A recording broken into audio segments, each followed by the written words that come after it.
Joint lace और किनारी वाली लेस का यूज़ करके आज एक सुंदर सा नेक डिज़ाइन आपके साथ मैं शेयर करूंगी। ये नेक डिज़ाइन आप प्लेन और प्रिंटेड दोनों तरह के फैब्रिक के ऊपर बना सकते हो। तो मैं प्लेन फैब्रिक के ऊपर इस तरह का डिज़ाइन बनाऊंगी। ये शर्ट है और इसी के साथ का प्लेन फैब्रिक चाहिए होगा हमें डिज़ाइन बनाने के लिए, एक्स्ट्रा फैब्रिक।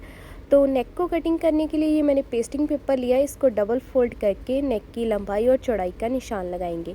इस डिज़ाइन को बनाने के लिए आप पेस्टिंग वाली बुकरम का भी इस्तेमाल कर सकते हो जो प्रेस के साथ चिपक जाती है। तो यहाँ पे मेरे पास अभी के लिए वो नहीं थी, तो मैं पेस्टिंग पेपर के ऊपर भी ये नेक बना लेती हूँ। तो आप चाहो तो पेस्टिंग पेपर के ऊपर भी बना सकते हो या फिर बुकरम के ऊपर भी बना सकते हो। राउंड शेप मैंने नेक को दे दी है और नीचे वाली जो पट्टी है जिसमें हम जॉइंट लेस अटैच करेंगे उसको मैंने 7 इंच रखा है। तो यहाँ पे लेस की चौड़ाई को मापना है, सिर्फ बीच बीच में से मापना है, जितनी भी इसकी चौड़ाई है बीच बीच में से, किनारियों को छोड़कर मापना है। तो यहाँ पे 1 इंच ऐसे रखेंगे। ये इसकी जो चौड़ाई है वो 1.25 इंच है। 1.25 इंच का हाफ करेंगे तो हाफ में आएंगे 4-4 पॉइंट। तो यहाँ पे 4-4 पॉइंट का आपको मार्क करना है। पेस्टिंग पेपर को डबल यहाँ पर रखा है, ठीक है, कुछ इस तरीके से 4 पॉइंट माप कर यहाँ पे मार्क लगा लेंगे। तो मैं 1 इंच से इसलिए स्टार्ट कर रही हूँ क्योंकि इंची टेप के आगे वाली साइड में लोहे की पत्ती लगी होती है, जिसकी वजह से आपको थोड़ा सा कंफ्यूजन रहेगा। तो इसीलिए मैं 1 इंच से माप रही हूँ। तो 4-4 पॉइंट का मैंने यहाँ पे मार्क कर लिया है। तो एक स्ट्रेट लाइन बना लेंगे। इसके बाद जो नेक की चौड़ाई है, मार्जिन के तौर पे जो भी रखना होता है इसका मार्जिन, वो आप अपने अकॉर्डिंग कम ज़्यादा कर सकते हो। मैंने 1-1 इंच रखा है, आप 1.25 इंच भी रख सकते हो, आधा इंच भी रख सकते हो। तो यहाँ पे स्ट्रेट लाइन बनाएंगे। नीचे की तरफ भी सेम मार्जिन रखना है। इसको मिलाने के बाद गोलाई वाली शेप में भी इतना ही मार्जिन देते हुए इसकी शेप को बना लेंगे। गले की शेप जो है वो आप अपने अकॉर्डिंग कोई भी रख सकते हो, जैसे कि मैंने राउंड रखी है। आप स्क्वायर भी रख सकते हो, वी शेप भी रख सकते हो, हार्ट शेप भी रख सकते हो। तो ये मार्किंग हो चुकी है। अभी पेस्टिंग पेपर को डबल फोल्ड करेंगे। डबल फोल्ड करने के बाद जो गले की हमने मार्किंग की है उसको ऐसे प्रेस कर देंगे ताकि दूसरी साइड में निशान आ जाए। तो यहाँ पे दूसरी साइड में निशान आ चुका है, हल्का हल्का सा दिख रहा है। तो मैं आपको ये डार्क करके दिखा देती हूँ। तो अगर आपको दूसरी जगह पे ऐसे निशान ट्रेस करना हो तो पहले जो निशान लगाया है उसे आपको डार्क करना होगा, तभी दूसरी साइड में निशान लगेगा, ठीक है। तो मार्क लगाने के बाद दोबारा वैसे ही फोल्ड करेंगे जैसे पहले था।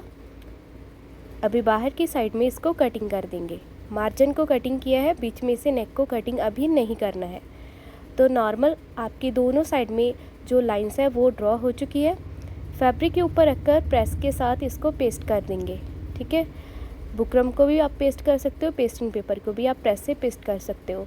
तो यहाँ पे जो फैब्रिक रखा है वो मैंने उल्टा रखा है। उल्टे फैब्रिक के ऊपर पेस्टिंग पेपर को रखकर प्रेस के साथ चिपका लेना है। एक्स्ट्रा मार्जिन को कटिंग करेंगे। अभी क्या करना है, इसकी जो फोल्डिंग है, जो हमने एक्स्ट्रा फैब्रिक रखा है वो फोल्डिंग कर लेनी है। तो यहाँ पे मैं फैब्रिक ग्लू का इस्तेमाल कर रही हूँ। इसकी जो कॉर्नर है उसमें कट लगा लेंगे ताकि ये फैब्रिक आराम से फोल्ड हो जाए। दोनों साइड में ऐसे फोल्ड हो चुका है, नीचे वाली साइड में भी फोल्ड कर लेंगे। इसके बाद जो गले की शेप है उसकी भी फोल्डिंग करनी है, साइड में जो भी फैब्रिक है। तो गोलाई में छोटे छोटे से पहले कट लगा लें जहाँ पर भी गोलाई है, फिर फैब्रिक ग्लू लगाएं। तो ये फैब्रिक ग्लू आपको ज़्यादा नहीं लगानी है, थोड़ी थोड़ी सी ही लगानी है। बस आपको इसकी फोल्डिंग को हल्का सा वैसे फोल्ड कर देना है ताकि आपको सिलाई बार बार ना लगानी पड़े, क्योंकि आप पहले फोल्डिंग वाली सिलाई लगाओगे उसके बाद लेस वाली सिलाई आ जाएगी। तो डबल जो सिलाइयाँ होती है वो देखने में अच्छी नहीं लगती है और फिनिशिंग भी कम आती है। तो इसीलिए ज़्यादातर फैब्रिक ग्लू का इस्तेमाल किया जाता है। काम काफ़ी ईजी हो जाता है इससे। तो फोल्डिंग करने के लिए हम फैब्रिक ग्लू का इस्तेमाल कर सकते हैं। लेस लगाते वक्त भी हम फैब्रिक ग्लू का इस्तेमाल कर सकते हैं। इसके बाद मैं लेस भी इसी से ही लगाऊंगी, इसीलिए मैं बोल रही हूँ कि पहले ही आप जो फैब्रिक ग्लू है वो कम लगाएं, डॉट में लगा सकते हो, ठीक है। तो यहाँ पे जो सेंटर वाला कट था, इसके बीच में जो भी स्पेस थी उसको सेंटर में से बराबर कटिंग कर लेंगे। ऊपर में ऐसे तिरछा कट लगाना है, ठीक है। गले की जो शेप थी उसके बाहर की तरफ यहाँ से भी तिरछा कट लगाएंगे। अभी इसको ऐसे फोल्ड कर देना है, जो भी मार्किंग थी उससे फोल्ड करना है। प्रेस के साथ इसको सेट कर लेंगे। आप चाहो तो इसके नीचे भी ग्लू लगा सकते हो, मैंने भी हल्का सा ग्लू लगाकर इसको अच्छे से फोल्ड कर दिया था। तो कुछ इस तरह का ये पैटर्न बन जाएगा। इसके बीच में हम जॉइंट लेस को अटैच करेंगे।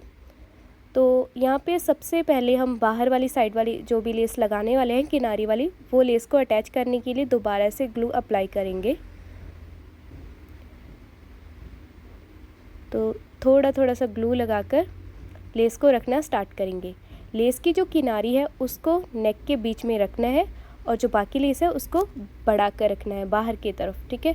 तो जितने भी कॉर्नर आएंगे वो फोल्ड करते समय आपको लेस की जो किनारी है उसमें हल्का सा कट लगा लेना है। पूरी लेस को कट नहीं करना है, सिर्फ किनारी को कटिंग करना है। तो आराम से जब ये सूख जाए, वैसे तो आप प्रेस लगाकर इसको आराम से सुखा सकते हो, ठीक है, जल्दी जल्दी काम करना हो तो। इसके बाद क्या करना है, जॉइंट लेस को सेंटर में रख कर इसे भी पेस्ट कर लेंगे। ये भी मैंने फैब्रिक ग्लू के साथ ही लगा ली है। इसके साथ देखिए बहुत ही अच्छी फिनिशिंग आती है, आप चेक कर सकते हो। तो अभी क्या करना है, इसको सिलाइयाँ तो लगानी ही है क्योंकि फैब्रिक ग्लू तो हमारी बाद में निकल जाएगी। बस एक लेस को सेट करने के लिए फैब्रिक ग्लू का इस्तेमाल किया जाता है, जिससे कि आपकी जो फिनिशिंग है नेक की बहुत ही अच्छी आ जाएगी।